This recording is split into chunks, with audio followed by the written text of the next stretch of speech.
Hola, hola, hola Manuel, buenas noches. ¿Qué decís?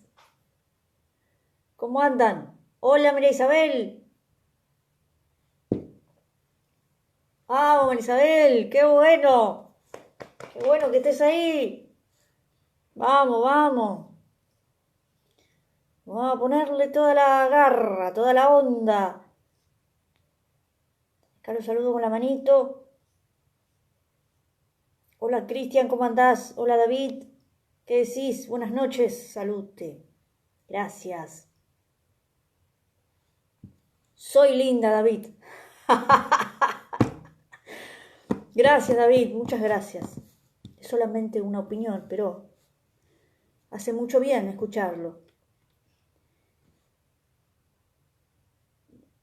¿Está feliz? Bueno, si está feliz está buenísimo entonces, Manuel. Hola Pedro, ¿cómo andás? Bienvenido, Pedro, ¿qué decís? Salute, salute, salute. Hola Iván, ¿cómo andás? Buenos días para vos. Que es re temprano para vos. De madrugada. Él se levanta de madrugada. Hola Fer, ¿cómo andás? ¿Qué haces, querido? Bienvenido. Pasen, pasen nomás, pasen todos. Hoy les voy a leer un Bueno, gracias. Gracias, María Isabel. Vos también sos muy bella sos.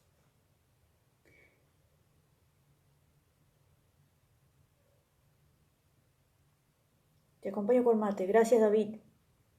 A mí se me atravesó una yerba. Bueno, Luis, bienvenido. Les voy a leer un poeta francés, poeta, dramaturgo, actor, eh, director, novelista, ensayista, director escénico. Nació en Marsella en 1896 y murió el 4 de marzo de 1948, a los 51 años de edad, muy joven, muy joven. Y qué productiva fue su obra. Hoy vamos a leer a Actu. Actu, perdón por mi francés, que les debo el francés. Actu, se llama para nosotros Artaud, el que está en la tapa del disco de Pescado Rabioso, ese señor, ese poeta. La tapa verde con el cuadradito ahí chiquitito. Hoy lo vamos a leer a él, Artaud. Tremendo, tremendo. Y ese disco se llama así, se llama Artaud también, si no lo recuerdo, ¿no es cierto? ¿Cómo se llama ese disco de Pescado Rabioso? De Spinetta. Va, es todo de él, casi. Es de él. Que está... Sí, se llama como el poeta, se llama Actu, ¿no? El disco ese. A ver, alguno que sabe de música. Hola Laura, ¿cómo andás? Mate con jengibre. Qué rico. Debe ser rico, ¿no? Buen programa, Miguel, gracias, gracias por estar ahí, espero que te quedes. No te vayas, vos saludás y te vas, saludás, qué bueno, buen programa, y se fue. Quédate ahí, quédate ahí. Dale, con una cervecita, bueno, me parece bien. Hoy hizo calorcito, ¿eh? Hoy estuvo para cervecita, hoy sí que hizo calorcito, hoy parecía un día de primavera, de verano, ¿no? Qué lindo que estuvo. Agosto viene con calorcito. Bienvenido a agosto. Que sigan los días bellos. Hola, Serafín, ¿cómo andás? México, abrazo. Actú es así, creo que se escribe, sí. Artaud, te falta la A. Artaud se escribe. Ujú. Actú, creo que es creo que es el sonido. Ah, sí, algo, actú me parece, actú. Es como una G, ¿no? Actú. Ahí está. Vamos a leer algo de él, es muy fuerte. A medida que va avanzando su obra, se va poniendo intensa. Sí, Spinetta es todo, sí. Todo él. Todo el flaco, todo lo que tocaba, todo lo que decía, todo lo que hacía era poesía. Es una maravilla escuchar algunas entrevistas que le hicieron a Spinetta, es hermoso. Tuve el placer de conocerlo y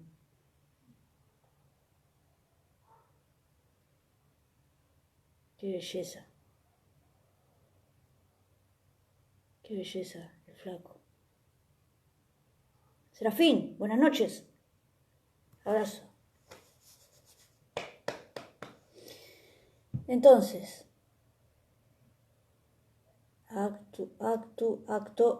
vos decís que es acto, Manuel, será acto.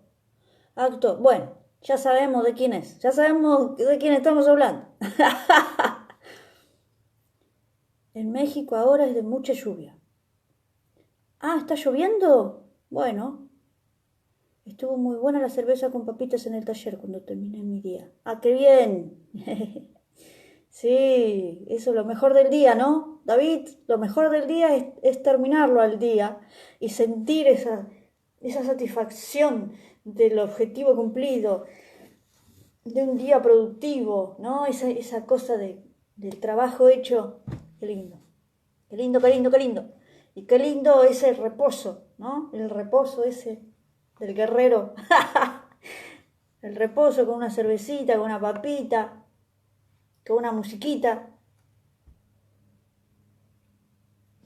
Tengo acá un librito de este señor. Tengo uno que incluyen varios, eh, que son los primeros que él escribió. eh, sí, libros de poemas, ensayos, una cosa, un estilo muy particular tenía él. Eh, el ombligo de los limbos, el pesanervios, esos anteriores están. Y encontré uno que es una maravilla,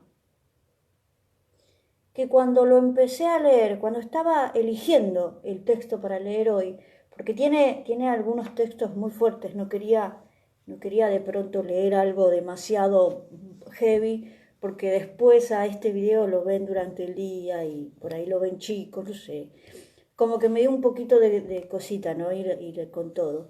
Y, y quería elegir algo más o menos que se pueda leer, ¿no es cierto? Que podamos compartir y que lo podamos escuchar todos. Y, y me impresionó cuando empecé a leer por la vigencia. Parece que esto lo escribieron ayer. Esta mañana lo escribieron esto. Es una cosa impresionante. Y quiero compartir con ustedes el teatro y su doble. Tengamos en cuenta que este hombre tiene un vínculo muy fuerte con el teatro, ¿no? Eh, tiene, tiene obras, tiene obras que, por ejemplo,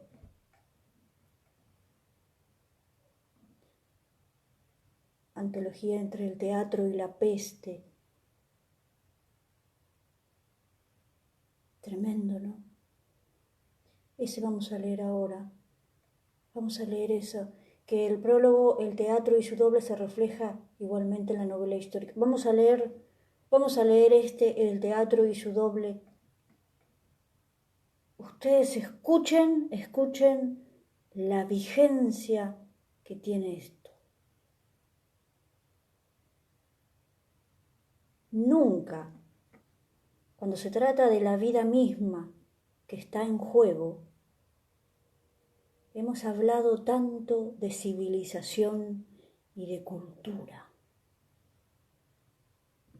Y hay un extraño paralelismo entre este derrumbe generalizado de la vida, que es la base de la desmoralización actual, y la preocupación de una cultura que jamás ha coincidido con la vida, que está hecha para regimentar la vida. Antes de llegar a la cultura, considero que el mundo tiene hambre y que no se preocupa por la cultura, y que artificialmente queremos llevar a la cultura pensamientos que solo están centrados en el hambre. No me parece que lo más urgente sea defender una cultura cuya existencia jamás ha salvado a un hombre de la preocupación de vivir mejor o de tener hambre, sino extraer de aquello que llamamos cultura las ideas cuya fuerza viviente es idéntica a la fuerza del hambre.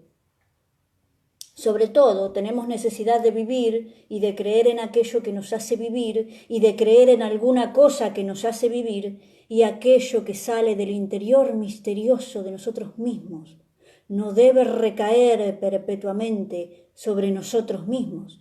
Es una preocupación groseramente digestiva.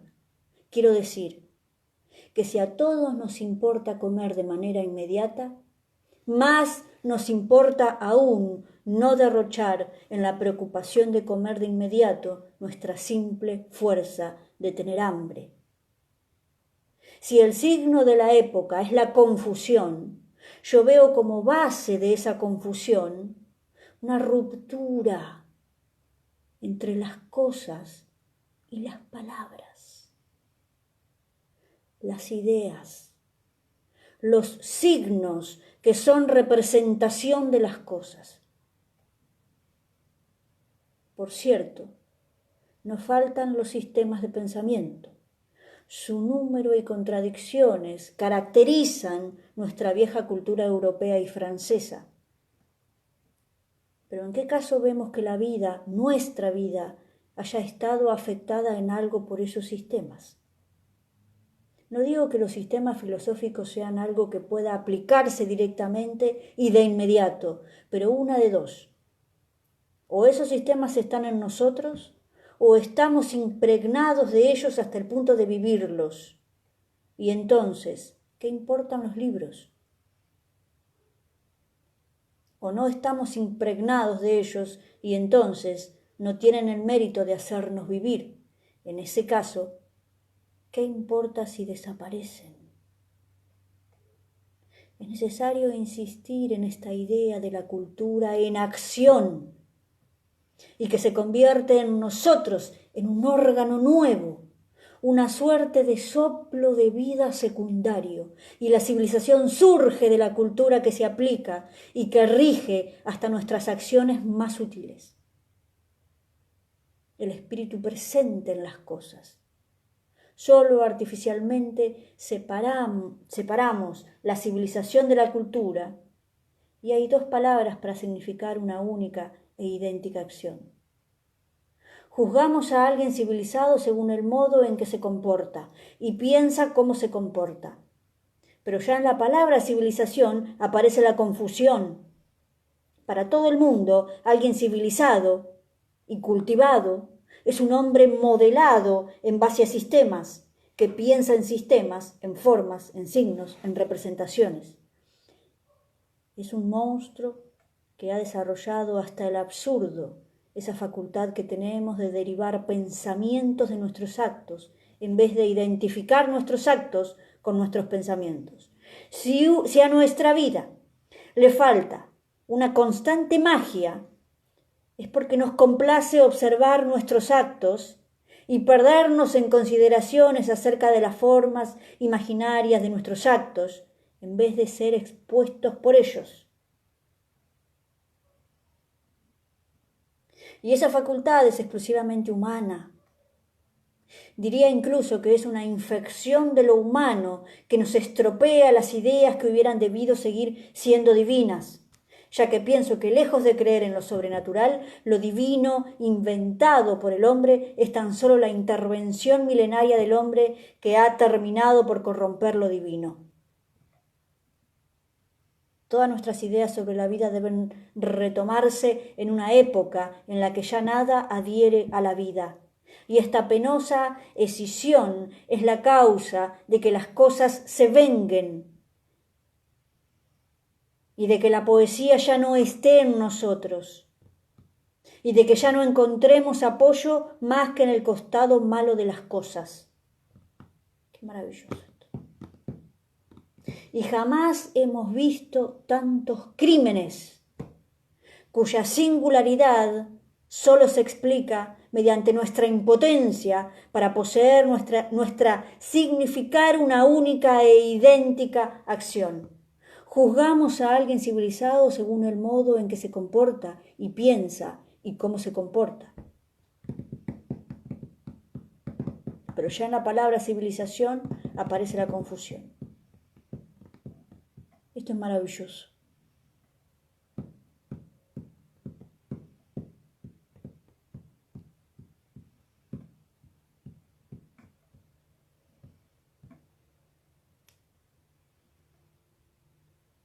Si el teatro está hecho para permitir que nuestros deseos reprimidos cobren vida, una suerte de poesía atroz se expresa por medio de los actos singulares en los que las alteraciones del hecho de vivir demuestran que la intensidad de la vida está intacta y que bastaría dirigirla mejor.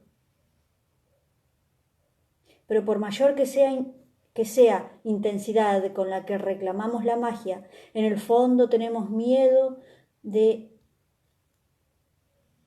la vida, que se desarrollaría por completo bajo el signo de la verdadera magia.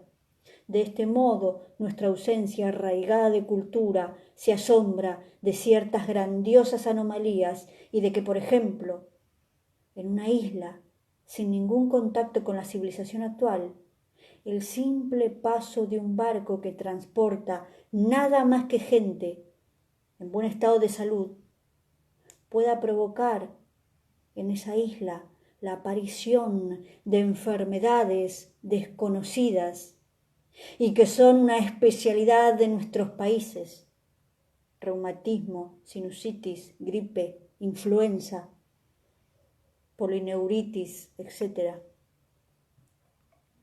Qué maravilla, ¿eh? Ustedes fíjense el año, en el que escribió esto. Y lo mismo ocurre si pensamos que los negros tienen mal olor. Ignoramos que para todo lo que no sea Europa, somos nosotros los blancos los que olemos mal. Y diría incluso que olemos con un olor blanco, blanco como se habla de un mal blanco. Como el fuego que arde hasta el blanco, podemos decir que todo aquello que es excesivo es blanco, y para un asiático el color blanco se ha convertido en la insignia más extrema de la descomposición. Qué maravilla, ¿eh? Dicho esto, podemos empezar a plantear una idea de la cultura, una idea que es antes que nada una protesta contra el empequeñecimiento insensato que se ha impuesto a la idea de la cultura, reduciéndola a una suerte de inconcebible panteón, lo cual resulta en una idolatría de la cultura, del mismo modo que las religiones idólatras que sitúan a sus dioses dentro de un panteón. Una protesta contra la idea aparte que se hace de la cultura, como si la cultura estuviera de un lado y la vida del otro, y como si la verdadera cultura no fuera un medio refinado de comprender el ejercicio de la vida. Esto es maravilloso. Maravilloso. Podemos incendiar la biblioteca de Alejandría. Por debajo y por encima de los papiros hay fuerzas. Nos quitará por algún tiempo la facultad de reencontrar esas fuerzas, pero no se eliminará su energía. Y es bueno que las facilidades demasiado grandes desaparezcan y que las formas caigan en el olvido, ya que la cultura sin espacio ni tiempo y que libera nuestra capacidad nerviosa reaparecerá con nuevas energías, y es justo que de tanto en tanto se produzcan cataclismos que nos inciten a volver a la naturaleza, es decir, a recuperar la vida. Repito esto, es maravilloso. Y es justo que de tanto en tanto se produzcan cataclismos que nos inciten a volver a la naturaleza, a recuperar la vida. El viejo totemismo de los animales, de las piedras, de los objetos cargados de poder, de las vestimentas impregnadas de bestialidad, todo eso que sirve, en una palabra, para captar, dirigir y derivar fuerzas, es para nosotros una cosa muerta, de la que sólo sabemos extraer un provecho artístico y estático, un provecho de espectadores y no de actores. Pero el totemismo es actor, pues se mueve y está hecho por actores, y toda cultura verdadera se apoya sobre los medios bárbaros y primitivos del totemismo, por lo que deseo adorar la vida salvaje, es decir, enteramente espontánea. Lo que nos ha hecho perder la cultura es nuestra idea occidental del arte y el provecho de él sacamos. Arte y cultura no pueden así estar de acuerdo, contrariamente a la costumbre universal. La verdadera cultura actúa gracias a su exaltación y por su fuerza, y el ideal europeo del arte pretende colocar al espíritu en una actitud separada de la fuerza que ayuda a la exaltación. Es una idea perezosa, inútil, y que engendra al poco tiempo la muerte. Los múltiples anillos de la serpiente Quetzalcóatl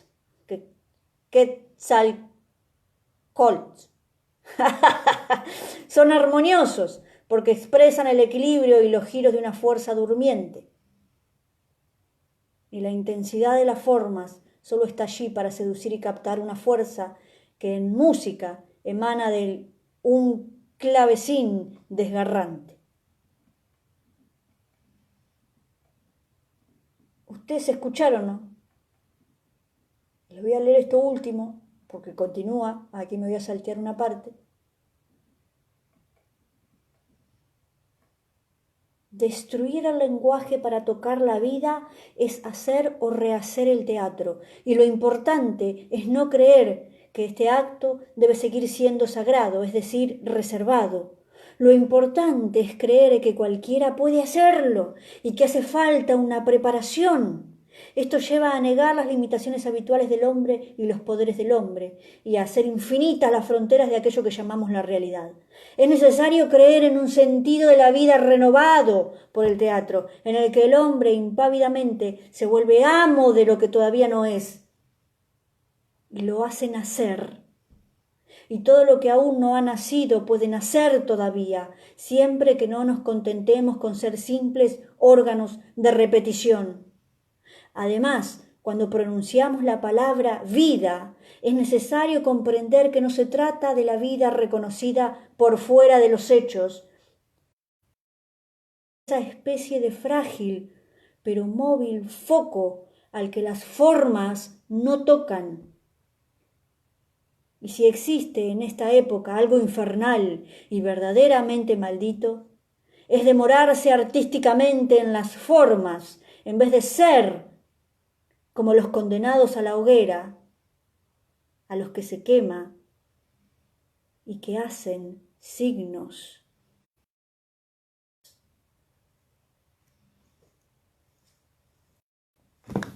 Salud. Me voy a servir un mate para hacer salud.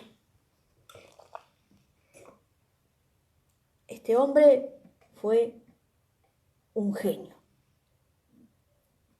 Ese Quetzalcóatl, eso, el dios azteca, exacto.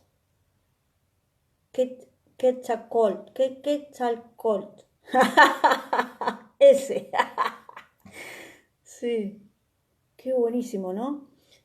¿Qué haces, César? ¿Cómo andás, querido? Tengamos en cuenta, esto lo dice David, tengamos en cuenta cuánto ha crecido la población mundial desde que escribió ese texto y analicemos hechos. Es una triste evolución.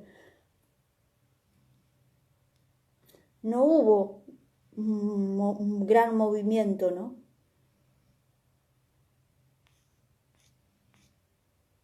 Salute. Y esto es solo la introducción, ¿no? Aquí, a ver. Terminar con las obras maestras. Les voy a decir algo, les voy a contar algo. Les voy a contar algo. Ya lo había contado esto en algún vivo por ahí, pero me parece que es interesante y que es el pensamiento que se me vino inmediatamente después de leer esto. Así como habla de que la cultura no va por fuera de la vida, no es algo a lo que hay que alcanzar. Sucede con el arte. Sucede con el arte. Aprender a vivir haciendo arte, viendo arte, con ojos de arte, ¿no? El arte no está por fuera de la vida, sino que la vida es algo fantástico que está todo el tiempo expresándose de manera artística. Entonces, el arte no está por fuera de la vida, sino que hay que aprender a mirar la vida como si fuera arte, la vida misma, todo el tiempo. Se congela la imagen, pero me escuchás. Bueno, vos escuchame, Dani. Nosotros vivimos, ¿no? Vivimos en una comodidad, en una normalidad que vamos automatizando, ¿no? Entonces, todos los días me levanto y hago lo mismo. Y se van formando rutinas en las que yo me voy adaptando y digo, bueno, esta es mi vida. Esto es la vida. ¿Qué es la vida? La vida es lo que yo hago con mi tiempo, en mi día, ¿no? Bueno, esto es para mí la vida. Y me quedo ahí como conforme con ese resultado, ¿no?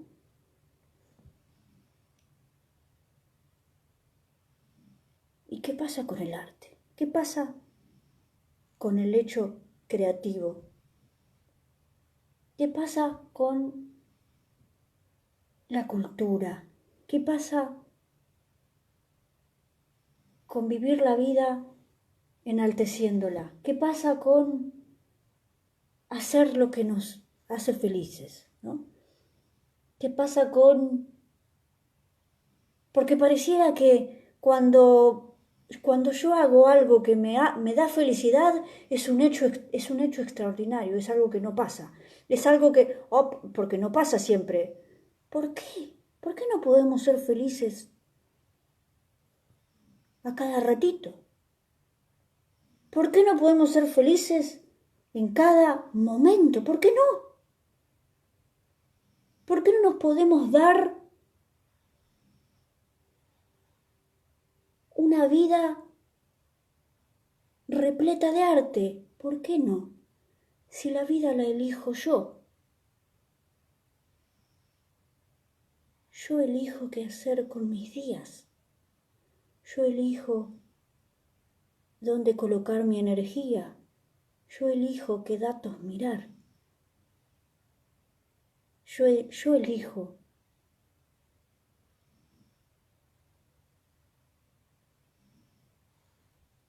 ¿cuál quiero que sea mi vida, no? Entonces, si yo quiero que haya magia en mi vida, necesito colocarla, necesito ubicarla de algún modo, necesito darle el espacio para que esa magia se presente, se manifieste, interactúe, ¿no es cierto? Porque si yo estoy siempre haciendo lo mismo y no ayudo a que esa magia se manifieste, vamos a seguir siempre con esa misma rutina. Entonces, ¿qué puedo hacer? ¿Qué puedo hacer para que en mi vida haya más lugar para estos hechos mágicos, estos actos mágicos? ¿Qué puedo hacer yo para que en mi vida tenga más lugar el arte? ¿Qué puedo hacer yo para que en mi vida esté presente la belleza, la felicidad?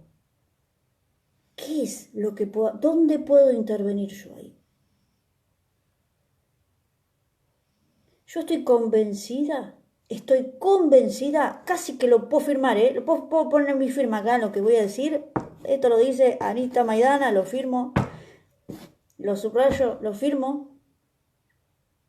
Que una intención de un hecho mágico llama a la magia verdadera. Esto lo dije, lo digo y lo voy a seguir diciendo porque lo puedo firmar y ustedes lo van a probar y luego me van a contar cómo le fue. Cuando yo tengo la intención de que suceda magia y doy ahí, y doy una ayudita, y doy ahí un empujoncito, viene la magia. Y tengo un ejemplo, que este ejemplo es fabuloso. Tengo muchos ejemplos, pero les voy a dar un ejemplo que sirve como para dejar esto bien en claro. Cuando mi hija conoció el mar la saludó a través de una botella. Llegamos a la playa, ella tenía los ojos tapados, abre los ojos, una botella. ¡Ay! En esa inmensidad, agarra la botella, le saca el corcho, la nota decía, Valentina, decía su nombre, Valentina, bienvenida al mar, te estaba esperando.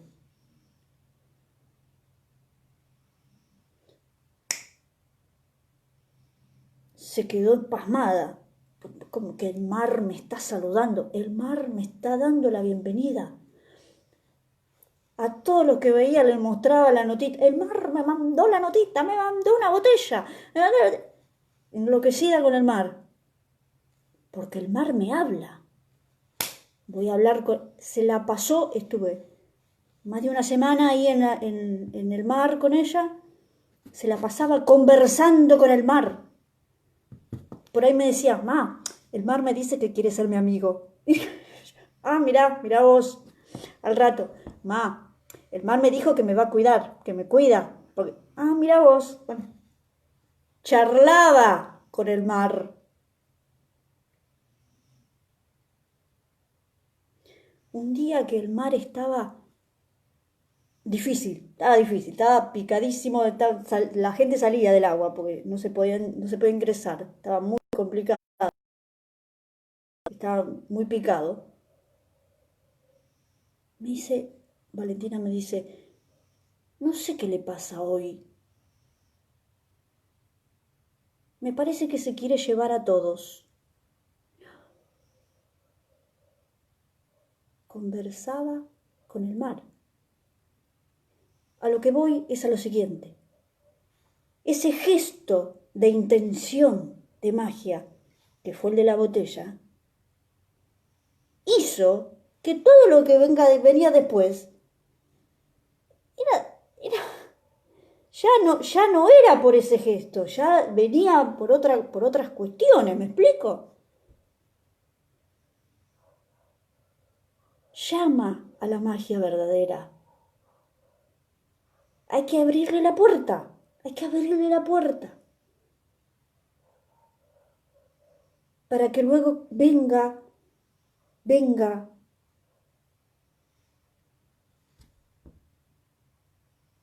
lo real, la verdad, venga la poesía. Tengo que abrirle la puerta a la poesía para que venga, nada más. Se la pasó conversando con el mar hasta que nos fuimos. Una belleza.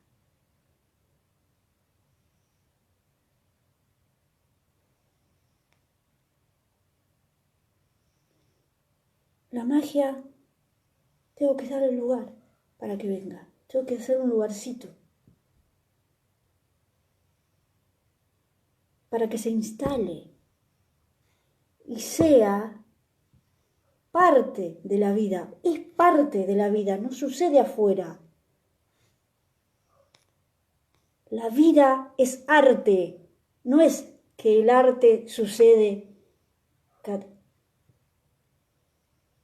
La vida es arte.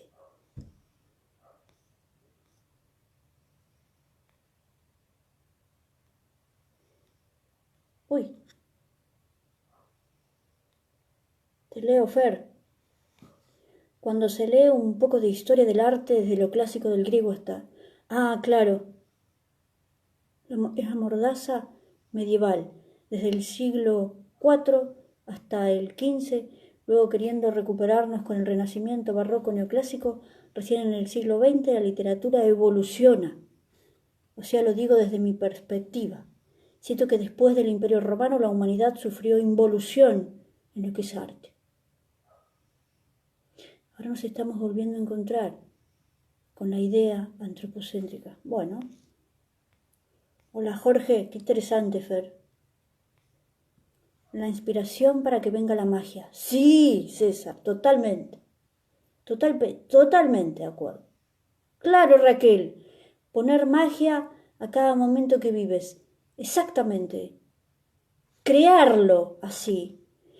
Crear el momento. No conformarme con que sea de una forma que me dijeron que estaba bien que sea así. ¿No es cierto? Crear cada momento y ponerle ahí con intención magia, para que esa magia florezca, para que esa magia se exprese, para que la vida quede impregnada con esa magia. Porque ahora es el momento de vivir el arte, ahora podemos hacerlo, con cualquier cosa. No necesitamos algo más de lo que ya tenemos. Ya tenemos todo. Ya todo fue dado, dijo un maestro. Ya todo fue dado. No necesitamos más. No necesitamos algo especial para hacer arte. Atente ahí. Grande Lauris. David. Pensamiento llevado a la palabra que se vuelve real, concreto. Sí, sí. Así es.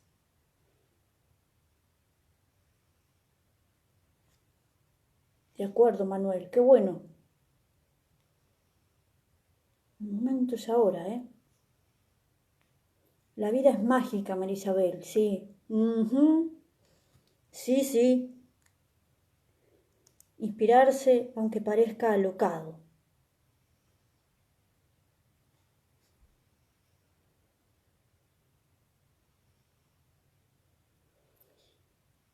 Por supuesto, siempre que no le haga daño a nadie. O sea, el límite es el cuidado, ¿no es cierto? Nos cuidamos nosotros y cuidamos a nuestro entorno, cuidamos a quienes nos rodean. Podés hacer lo que vos quieras, César. Podés hacer lo que vos quieras.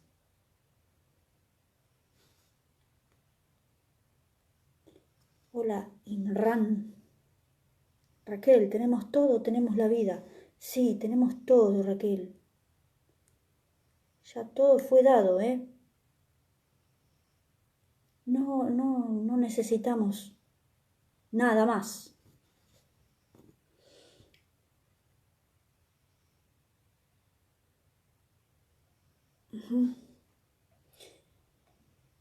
Vamos a leer un poquito de este señor, genio del universo, grande, grande.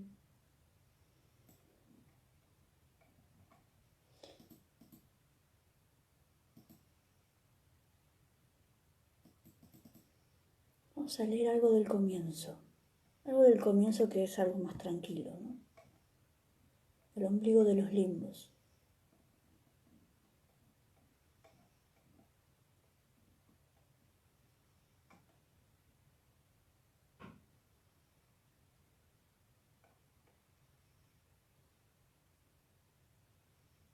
Que acá ya marcaba la intensidad, ¿no? Dios el perro contigo y su lengua, que atraviesa la costra como una saeta del doble morrión abovedado de la tierra que le causa ardor. Y aquí está el triángulo de agua que se aproxima con paso de chinche, pero que bajo la chinche ardiente se transforma en cuchillada. Bajo los senos de la espantosa tierra, Dios la perra se ha marchado. De los senos de la tierra y de agua congelada que pudren los agujeros de su lengua. Y aquí está la Virgen del Martillo para masticar las cuevas de la tierra, donde la calavera del perro del cielo siente crecer el horroroso nivel.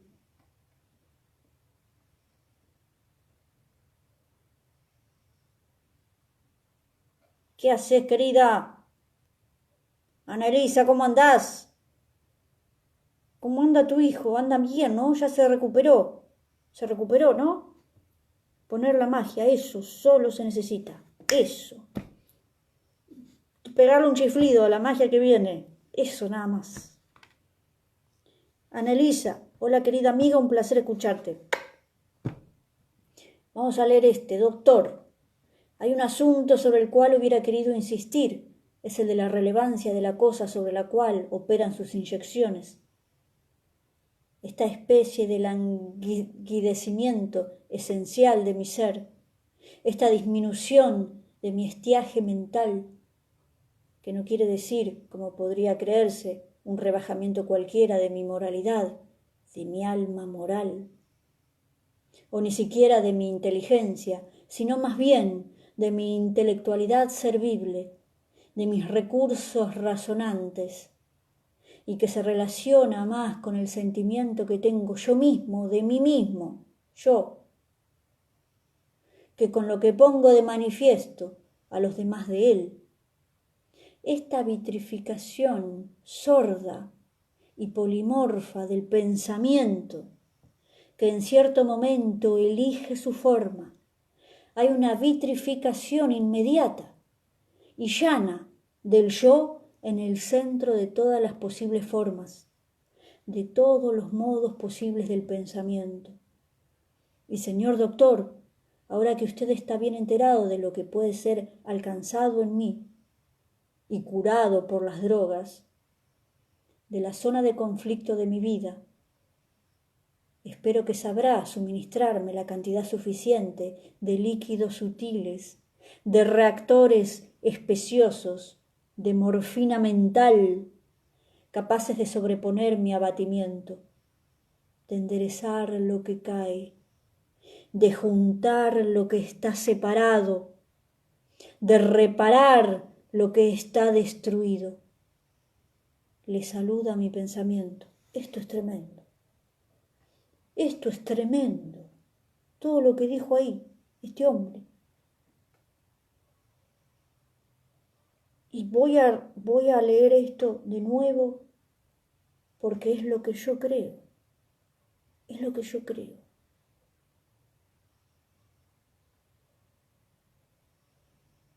Y a esto me refiero con las drogas legales, ¿no es cierto? Con esto de tomate esta pastillita y vas a estar tranquilo. ¿Qué es lo que buscan? Buscan ese tipo de morfina mental, ¿no? Ese adormecimiento artificial, porque hay algo ahí, hay un abatimiento de enderezar lo que cae, de juntar lo que está separado, de reparar lo que está destruido.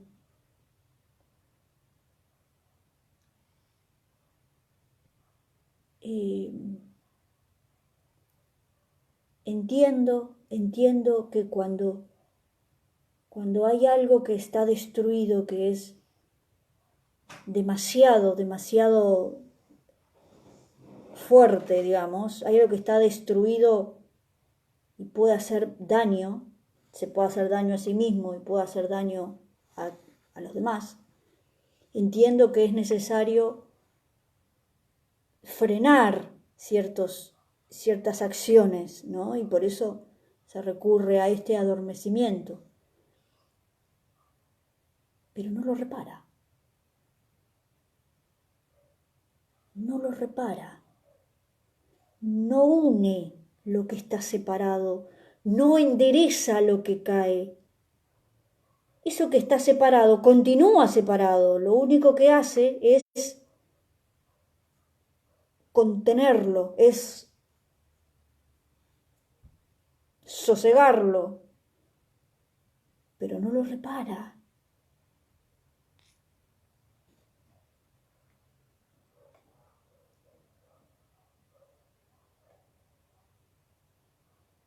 A ver, vamos a leer este. A ver qué dice. Descripción de un estado físico. Una sensación de ardor quemante en los miembros. Músculos contraídos y candentes. La sensación de estar vidriado y frágil. Un miedo. Una retracción ante el ruido y el movimiento. Una alteración inconsciente de la marcha, de los gestos, de los desplazamientos. Una voluntad eternamente rígida para los más simples gestos. La claudicación al ademán sencillo. Una fatiga central y destructiva. Una especie de fatiga mortal, de fatiga de espíritu para una utilización de la más mínima tensión muscular.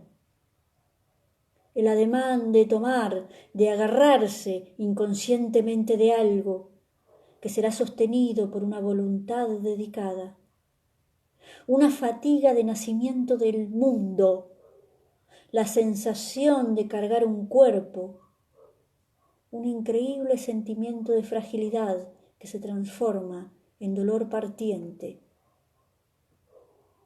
Un estado de doloroso endurecimiento localizado en la epidermis, que no impide ningún movimiento, pero cambia el sentimiento interior de un miembro y otorga a la posición vertical al galardón de un victorioso esfuerzo, probablemente localizado en la piel, pero sentido por la amputación radical de un miembro, y no ofreciendo al cerebro otra cosa que imágenes de miembros filiformes y algodonosos, de imágenes de miembros distantes y que está fuera de su lugar, una especie de quebradura interna de la correspondencia de todos los miembros, un vértigo desplazándose, una especie de pasmo oblicuo que se añade a todo esfuerzo,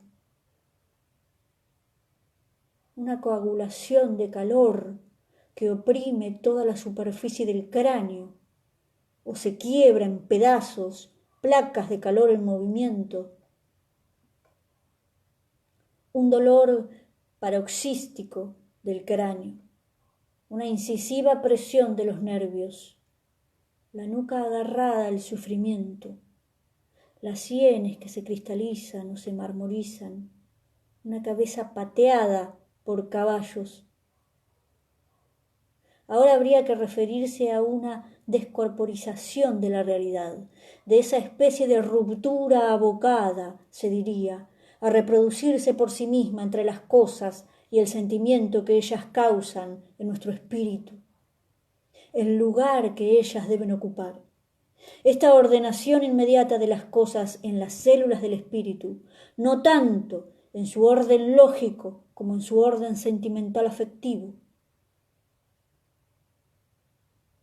que ya no se hace. Las cosas no tienen olor, no tienen sexo, pero su ordenación lógica a veces también está partida por la falta, justamente, de aliento afectivo. Las palabras se pudren en el llamado inconsciente del cerebro. Las palabras todas. Para no interesa qué operación mental. Y sobre todo aquellas que pulsan los resortes más corrientes, los más activos del espíritu.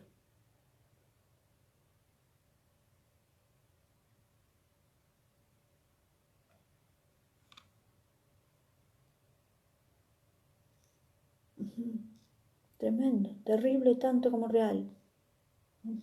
Huir de la realidad, calmar, quitar el fervor, aplacar la animosidad de las masas. Sí.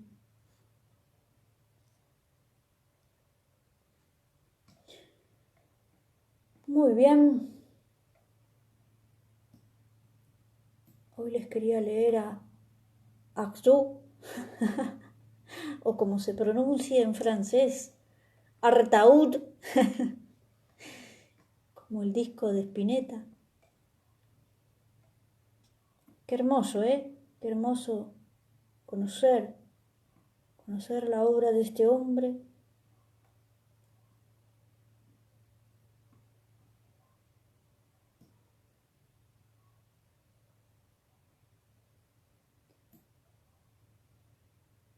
A ver.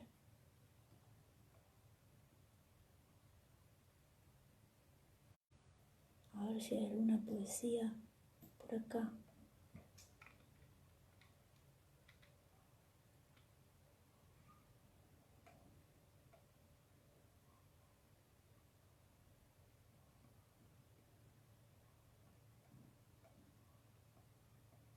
Es muy fuerte. Después cuando va avanzando su poesía, ya después es muy fuerte. Ustedes busquen y lean.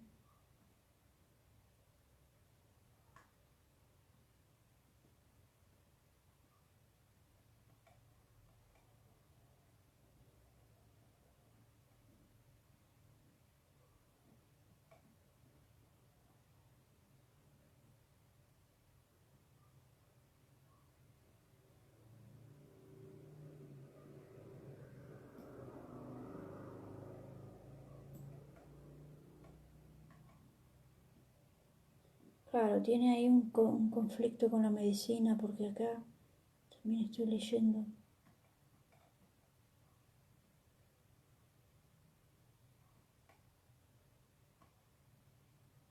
Voy a leer más sobre su biografía, porque parece que, a ver, por lo que leo, parece que tuvo una vida, muchas enfermedades. A ver qué dice.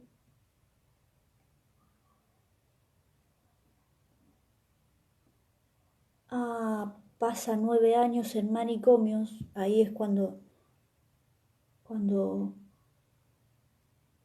él tiene este vínculo, ¿no? Esta relación con las drogas. Hola Dandy, ¿cómo andás? Sí, Artú. Es un tema del uso de sustancias con las que se estaban experimentando. Ahí está. Acá estoy leyendo que pasa 9 años en manicomio con el tratamiento de terapia electroconvulsiva, acabando por hundirle físicamente. Sus amigos logran sacarlo y vuelve a París, donde vivirá durante 3 años. Y ahí es cuando publica el ensayo de Van Gogh, ¿no? Van Gogh, el suicidado de la sociedad. Galardonado al año siguiente, claro, desde ese lugar, ¿no? Desde ese lugar. Qué tipo maravilloso, ¿eh?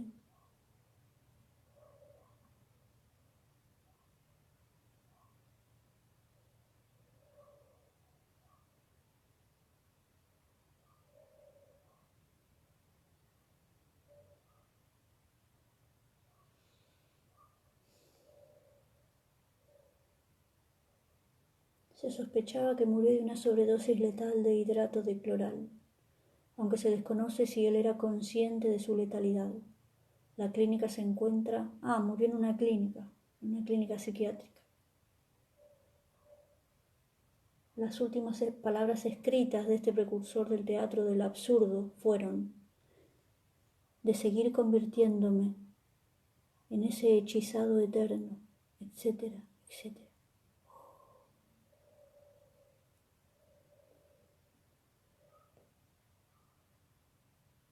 Una obra fuerte, fuerte, fuerte. Una obra así como que sacude, una obra violenta. Ustedes vayan a buscarlo y pueden leerlo. Claro, habló desde su experiencia totalmente. Nos encontramos mañana, después de las 23, por este canal, a esta hora, por este canal. Descansen.